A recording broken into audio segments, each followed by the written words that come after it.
Hi, Carl here for ProAV TV, and today I'm comparing the Z90 from Sony to the XF405 from Canon.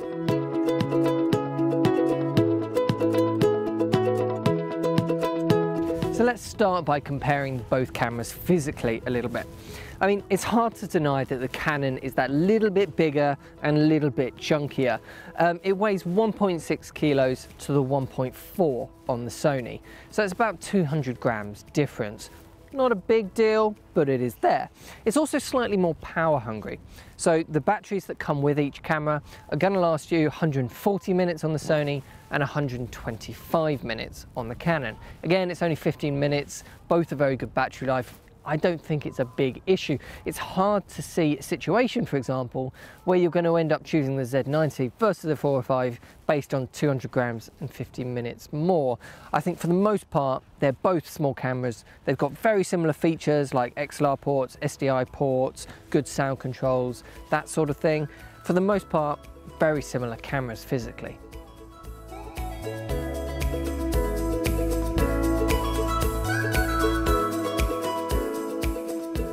So of course, a hugely important part of any fixed lens camcorder like this is the lens that they come attached with. The Canon has a 15 times optical zoom, whereas the Sony has a 12 times optical zoom. So if you're looking at purely optical performance and the zoom range, the Canon is going to have the edge. However, of course, don't forget that the Sony has this clear image zoom, which is basically a very clever form of digital zoom, which is hard to tell any drop of quality in. So that does equal the two cameras out quite well.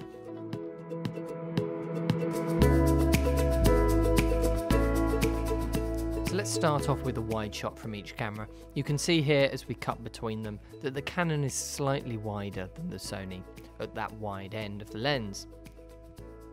But then as we start zooming in and out, you can see actually the performance on the tele end is pretty much the same. So I think the extra couple of times magnification on the Canon is purely on that wide end, which is very welcome. It means you can get some nice wider shots.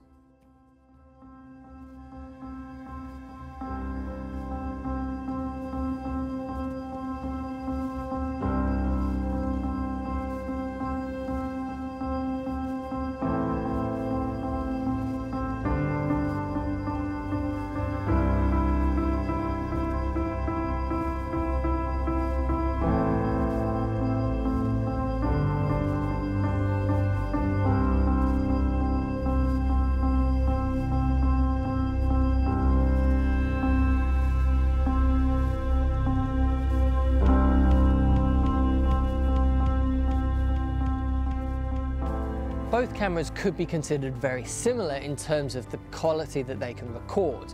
Both are 4K camcorders and they've got good HD options as well.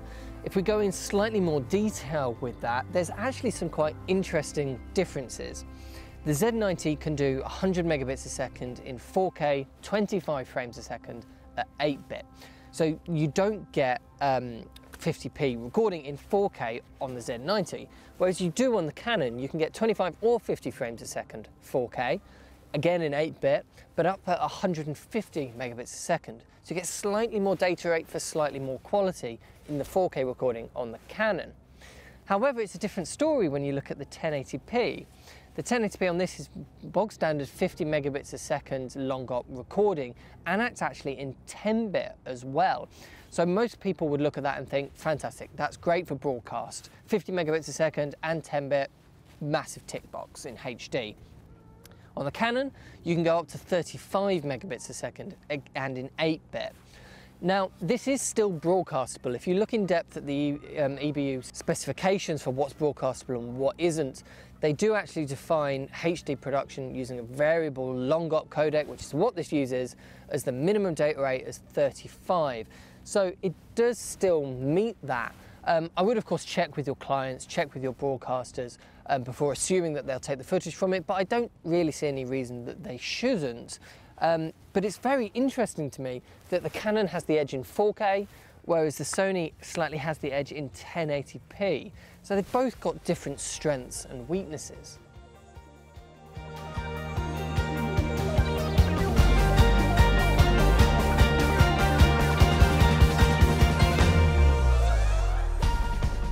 definitely need to spend a little bit of time talking about autofocus, because the autofocus technology is one of the main advantages here and main improvements over their predecessors from either camera.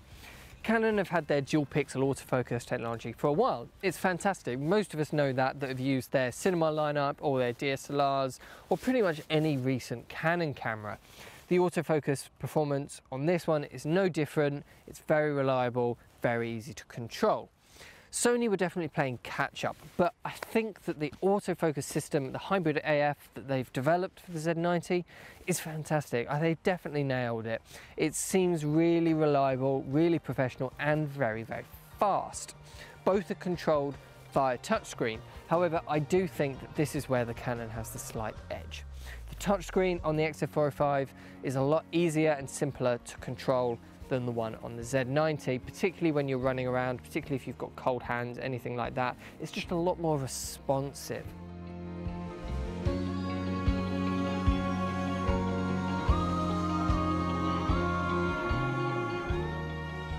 Okay, low light performance is obviously very important on camcorders because you're going to be using these in a variety of different situations. What we've done here is we put each camera side by side and gone up through the dB levels on each one. What's immediately evident is that the Sony seems slightly brighter at each dB level than the Canon. But actually, if you look at the highlights, they both seem to clip in similar places. So I think it's just that the mid-tones and the skin tones on the Sony are placed at a slightly higher level in this standard gamma than they are on the Canon. So that's sort of tricking us into thinking that the Sony is brighter at each level.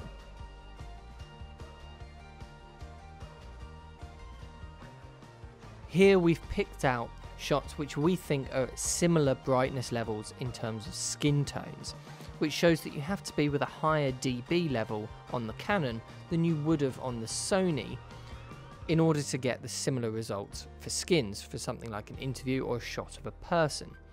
Now for noise, this seems fine. The Canon looks very clean, but for highlights, the Sony does seem to be keeping onto its highlights that little bit more than the Canon does, and that's because of that higher dB level.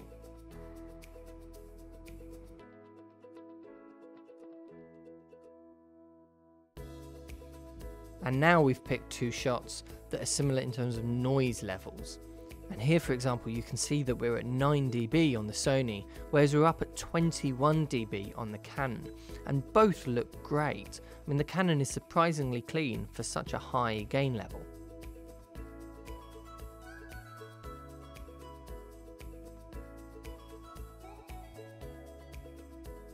Choosing between them can be really quite difficult. I mean, I think if I was in that situation, I genuinely wouldn't know which one to pick. On one hand, I really like the ease of use, the simplicity, and the friendliness of the Canon. I find it much nicer when I'm running around shooting with it than I do the Sony, particularly things like the touchscreen for controlling your autofocus. Yes, this has a touchscreen, but I find this one a lot easier to use and more responsive. So the overall shooting experience, I do prefer the Canon. However, it's hard to deny that the extra features that the Z90 gives you, I mean things like log recording and hybrid log gamma for HDR work, and slow motion is a huge one. The Z90 definitely has more features inside than the XF405. But let me know what you think of the two cameras in the comment section down below. What do you think of the features? Are the extra features enough to drag you away from the simplicity and the ease of use of the Canon? Let me know in the comment section down below, and if you think I've missed anything, you want me to test anything out, just let me know and I'll do my best to try that for you. Thanks for watching, and I'll see you in the next one.